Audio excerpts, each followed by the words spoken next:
The intention, as I've heard from the organizers, is to reflect on the conversations, to reflect on the last 2 days, to reflect on anything you want to reflect on. What we're going to do is that we're going to have very short reflections, and Ade has reflected already, so so it's not necessary. And we have one person online, Fernando, yes, who will come online to reflect. And in addition to reflecting, I actually want to suggest something. It's a space that I'm in now personally. I'm trying to develop a theory of love. So I want us to talk a little bit about embrace, love, support, all of those things as well. I want to talk about the commons, the possibility of what Lumbung was intended to do for how we engage with each other today. So it is also in relationship to what Alex said, that if not celebration, we can actually practice a little bit of care at the end of this session. I want to start out, we didn't tell him long beforehand, but I start out with Michel for his reflection. Thank you. And we don't do long introductions, so I'll just say Mitchell from the Black Archives. And I have to say, I have not been able to participate in all of the sessions of the past 2 days, so I think I'll have a general reflection on our experience with Documenta 15. And another thing that I think is important to say is that we are active in the art world, but we're not from the art world. So, the whole theme of other ways of documenta-ing, to me, are interesting, but not the most important thing in my life and the work that we do. This was the first time that I even attended a documenta. Because I think one of the most valuable aspects of engaging with ruangrupa and documenta was that we, felt that we belonged there, that we were part of a broader, collective, the Lumbung, at first, before all of the nonsense started. Because the Black Archives arose literally out of a collective called the New Urban Collective, which was a collective of students, young professionals, that started because we found that there was a lack of, attention being given to Black perspectives, critical perspectives, decolonial perspectives. And we started as students within these white institutions, feeling that we didn't have enough, space to address certain issues that we felt were important. And we kind of organically grew into an archive because we got a huge collection of books, documents about Black Dutch history. And we also organically grew into the art world. Why? Because we have fascinating collections, more than 10,000 books and documents, and together with Raul, who will talk a little bit later, we felt that art has the capacity, the potential to imagine different realities, different ways of being, different ways of looking at the past and the present. And that space is often not given in other institutions. So we were invited by ruangrupa, and I can remember when Lara visited us, we had a meeting, and I'm so used to this, the way things go usually. You have a meeting, there's a very clear question, you're asked to commission, to develop something, produce installation or exhibition. But reflecting back, it was almost a nongkrong, you know, just hanging out, talking, without having a very concrete result at the end of the meeting, which felt weird to me because I'm also used, okay, you know, what's the goal, what's the purpose? But we became engaged in the Lumbung, and especially my partner Jesse was the one who participated in most of the, you know, Magellanses and the meetings. And as I said in the beginning, what really felt valuable and special to us that we were not the only collective, not the only grassroots movement that you know, was part of this Lumbung. And for example, we connected to the Asian Art Archive, Keleketla, South African collective. We're all not just creating art or exhibitions or, you know, producing work. They were part of larger social and political movements within their own, you know, countries or regions. So, based on, you know, the many talks and Lumbungs, the Magellanses, we thought about, okay, what can we contribute to this Documenta 15? And inspired by, you know, the idea of Lumbung, nongkrong, we looked at our own collection, or we tried to look at our own collection in a different way. And we decided to look at stories which are often erased, which are often silenced in, you know, these dominant institutions, not just art institutions, educational institutions. And yeah, looked for connections between our archive and Ruangrupa and the other collectives that were part of the Lumbung. So you can see a few pictures on the screen on the loop. And we told the story of Otto and Hermie Haswat, two black communists who, Otto was the first and only black co-founder of the Communist Party in the United States. Traveled all around the world together with Hermie, including to Germany. And yeah, already 100 years ago, thought about different ways of organizing and, you know, all these important political questions. Secondly, we told the story of Anton de Kom. Because of time, I cannot tell the whole story, but for those who don't know, was also born in Suriname, first generation after slavery, and yeah, became one of the most important anti-colonial thinkers and organizers in Suriname. Was deported back to the Netherlands and joined the resistance against the Nazis here in the Netherlands. So this interesting intersection between black or Surinamese movements and the movement against the Nazis, anti-Semitism. And lastly, Documenta also allowed us and inspired us to think differently about how to curate a part of our collection. Currently we have an exhibition called Facing Blackness, which deals with the visual imagery about black people, especially the stereotypical racist imagery that has developed throughout time through the European imagination.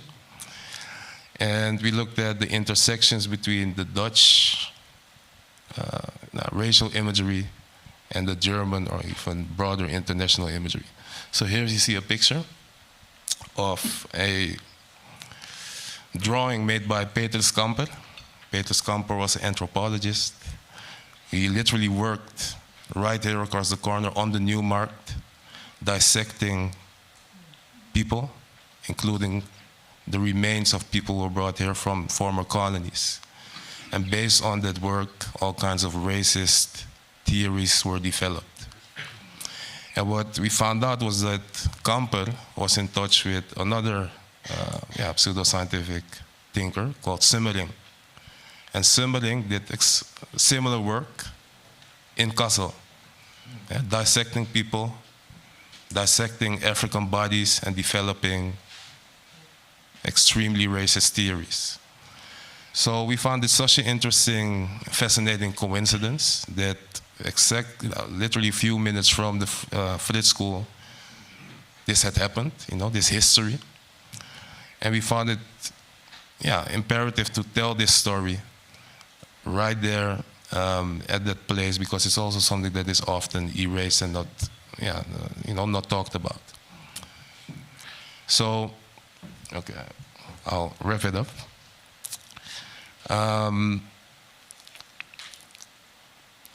The Lumbung, engaging with our other collectives, with other artists, really inspired us to think differently about how to curate it. So one example is that you see that we covered part of the racist objects, which is something that we did differently here in Amsterdam. And lastly, we kind of made a mini black archives in which we also try to think differently about how to curate and categorize book collections. So instead of the normal themes or categories that you would see, we developed a theme, or we made a shelf called Free Palestine, filled with books about the intersections between black movements and pro-Palestinian movements. So it was a very inspiring period of time. And for us it's not over. I think we want to see how we can take elements from the Lumbung and put it into practice in our own work as well. Maybe you can say something about the decision we made in replacing your work. I'm a lot quicker than Mitchell, I promise you. So my name is Raul Balai. I'm an artist curator, been working with Black Archives for a while and doing a lot of other things as well. On the screen you've seen popping by an image of a Black Jesus figure, which is a painting I made together with Brian Elstock. Some people might know him as an artist. And actually, after the last wave of, let's call it criticism, Brian and myself were so infuriated and tired, like the other people, of this content distraction of focusing on what's happening actually at Documenta, but pulling every time the anti-Semitic card, that we just called the rest of our collective and said, let's just pull all the works. We're done. We're absolutely done.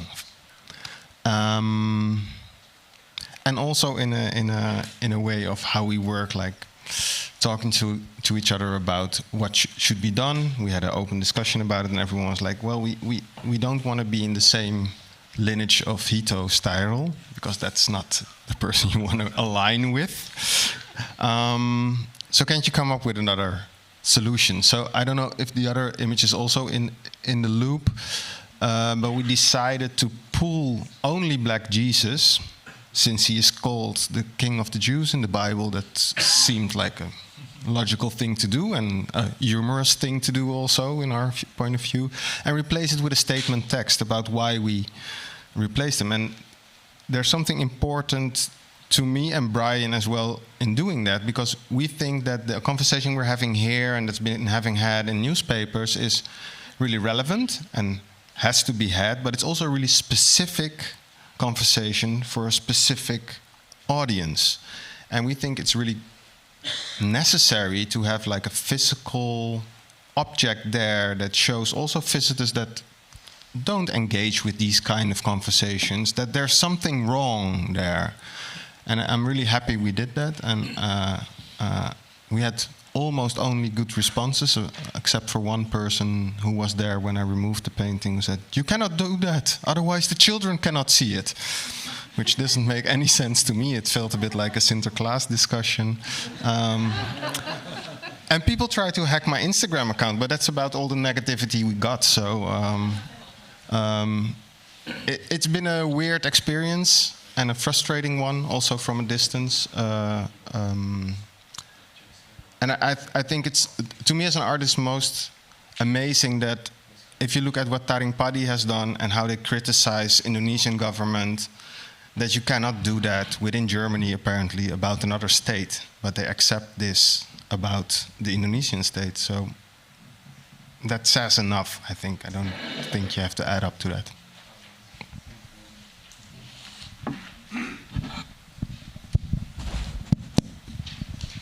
Hello, I'm Indra Ameng. I'm one of the colleague of Ruangrupa with Ade, and I think Sari also here, one of us. It's quite hard actually to reflect today because still some question on my WhatsApp or email what to do tomorrow for the closing, and still some works. It's kind of difficult for me to kind of reflect, but yeah, I think to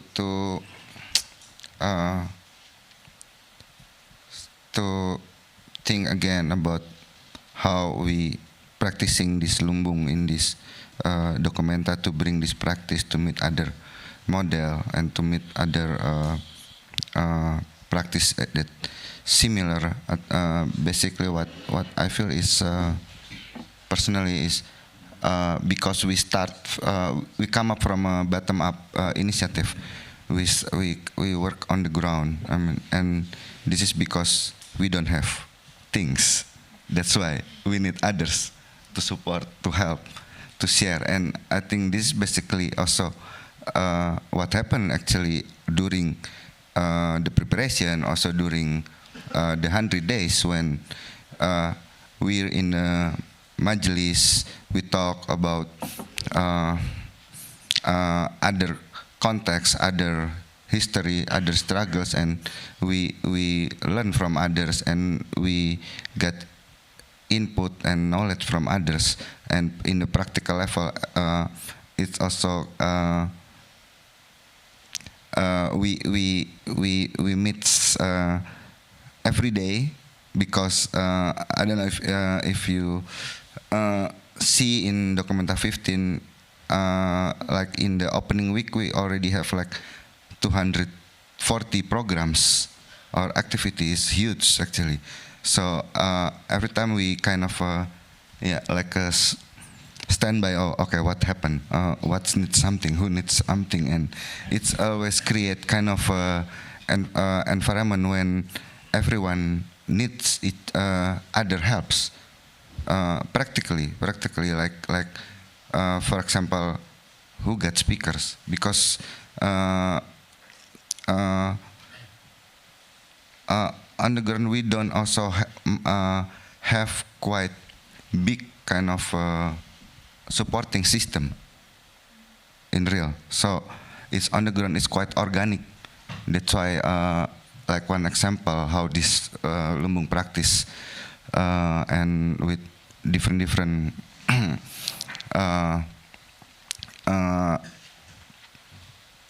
different model comes together in this documenta also bring also confusion, misunderstanding, miscommunication, but all I think in a very good way. I think already developed 2 years, 1 year before during the assembly, the majelis, the mini majelis, the collective sharing, and I think for me one good thing is about this, the building the relationship actually.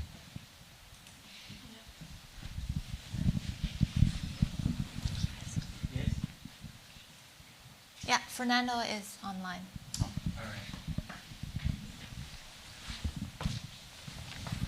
Hi, hello. I'm not sure if you can hear me. Can you hear me? Hello. I'm not sure if you can hear me. Yes. Hi. Hello. Sorry.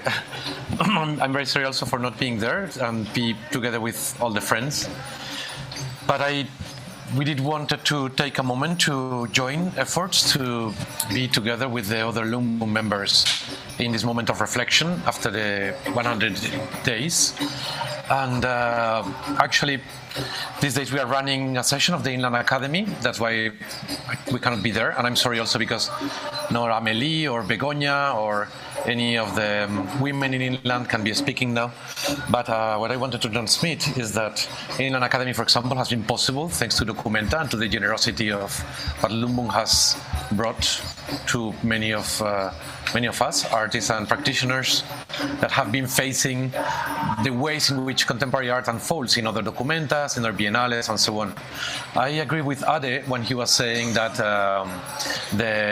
what we need to do is to actually to think and write. It is still soon to have a perspective, but I think that we start to see the effects of this documenta. And in one way, for example, it was just a few weeks ago the opening of the Istanbul Biennale, and it had also another feeling of not just being, a art star system collection of names associated with galleries to promote a certain idea of art and aesthetic system for contemplation and just for a disconnected reality. On the other way, we see, for example, how beyond this documenta we now start to organize the continuity of Lumbung. I'm part of the land-based working land group, and in Inland is where we put our efforts to connect culture and the recovery of reinvigoration of peasant and indigenous cultures all around. And we see that the land group and the other groups, the gallery, the currency, Lumbung group, and other efforts will continue beyond this documenta. But also, I think that it's important to see that the fact that this documenta continued highlighted the, let's say, the suffocating capacities and strength of this very perverse and toxic combination of the ideologies of the far right, as the Alternative für Deutschland party in Germany, and also the very oppressive foreign policy of the Israeli state. Because they couldn't bear that this documenta would be existing, and they really want it closed. And it standard, and also all the works that were questioned beyond the Taring Padi painting that was very correctly addressed in apologies, releases and statements by Ruangrupa in the Bundestag and by Taring Padi itself. Beyond that, for example, the archive work of the Archive de Lutte de Femmes in Algeria was showing how they wanted to suppress the portraying of a certain oppressive army occupation and just equating it with being anti-Semitic. And I think that that's, in the Inland Academy we have non-Israeli Jewish participants and Palestinian participants, and it would be like very also a big constraint for the non-Israeli Jewish person to say, okay, if I question the State of Israel policy, then I would be questioning my whole ethnical community, and it's not the case. So I think that it's important to open this debate, and in this case, this will continue. And just to end, I think that for us it was very also a big deception to see how artists and collaborators, we developed our relationship, and that we thought that we could play with the idea of cultural capital in the established art system and traverse from this accumulated cultural capital to other important discourses and positions to see how they actually were not acting in solidarity. And at the end, the main lesson for us is the importance to keep the dialogue open. I can have an idea, you can have another idea, but if we just believe we have the truth and block any possibility of dialogue, it's just becoming a dogmatic imposition. And we saw that very early when the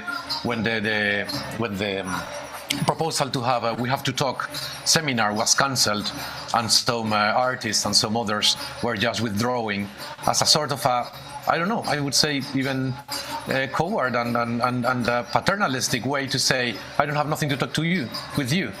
So I think this is something what I wanted just to say.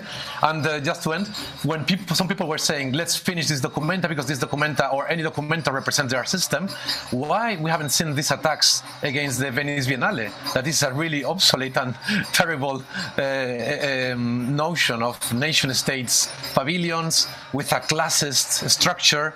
And if documenta was created also as a space for going beyond the commercial. This year we saw Art Basel Paris, we saw Free Seoul.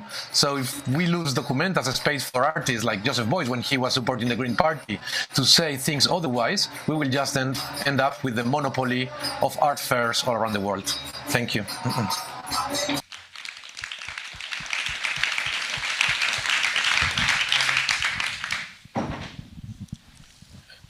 Yeah, Fernando, I still friend with Hito.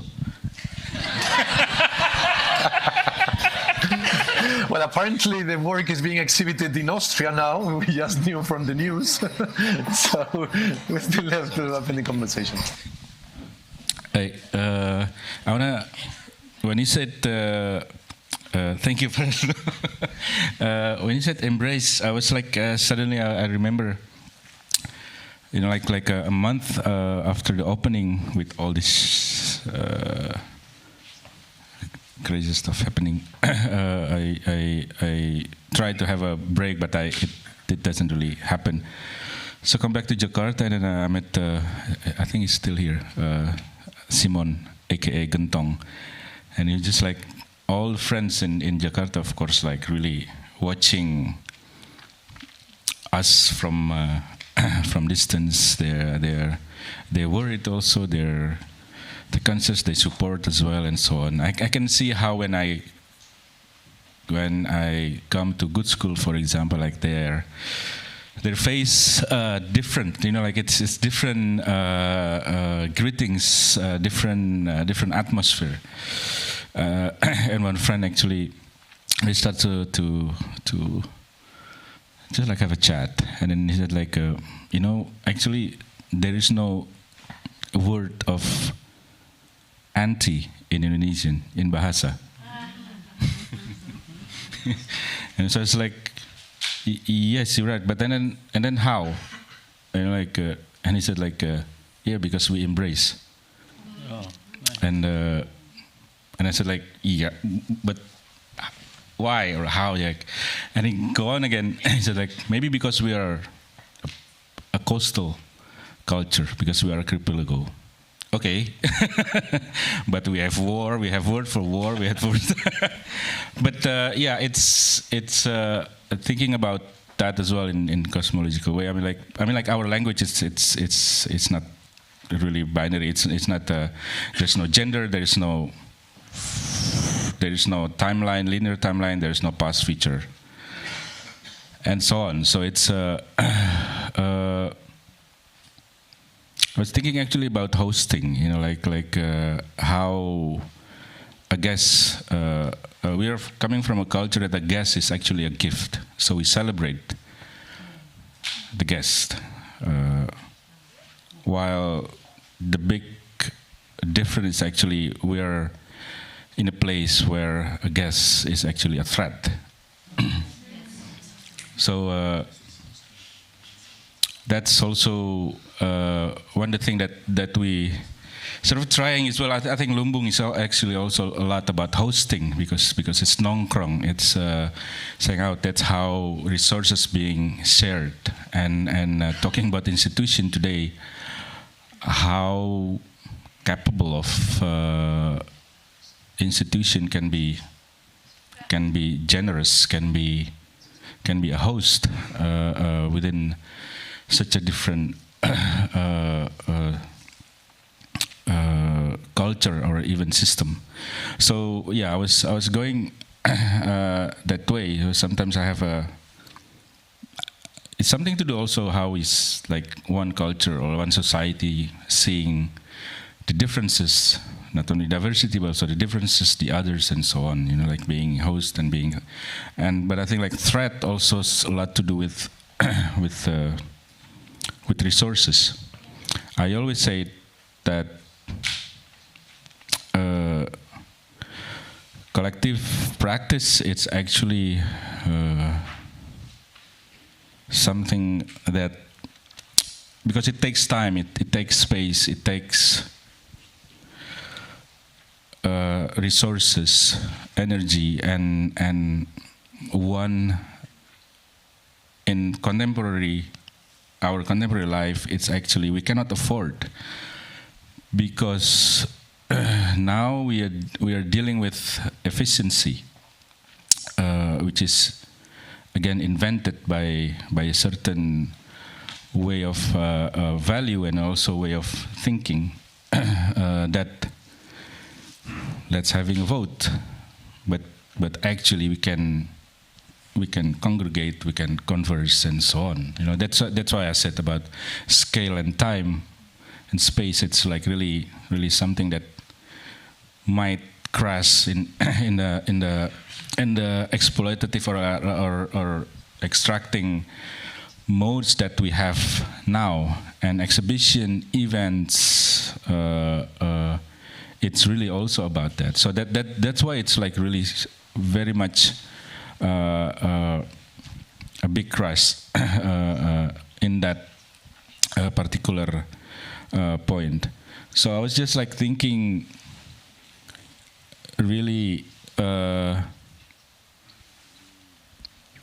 about resources as well. I think I mean, we've been ruled by actually cannot afford to do that, and then inventing efficiency, and then also being threat, and then also inventing efficiency, inventing colonialism as well. That's why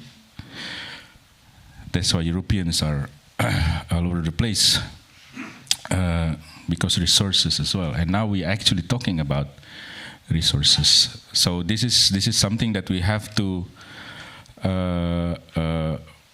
really think actually after this, because like the institutional practice or institutional changes, or I think some people are talking about like game changer and so on. You know, like I was like thinking like which game and how it will change. That's it's because I think there should be also, I think this is also like a big homework that we would like to work on more about when the value change. I think if we agree on Lumbung values, I think it should be also and the practice will change,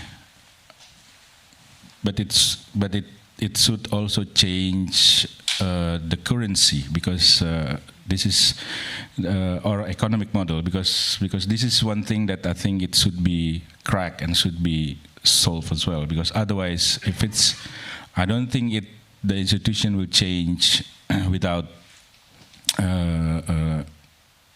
also economic model that is actually based on value is also changed. I think we need a different currency as well. Thank you.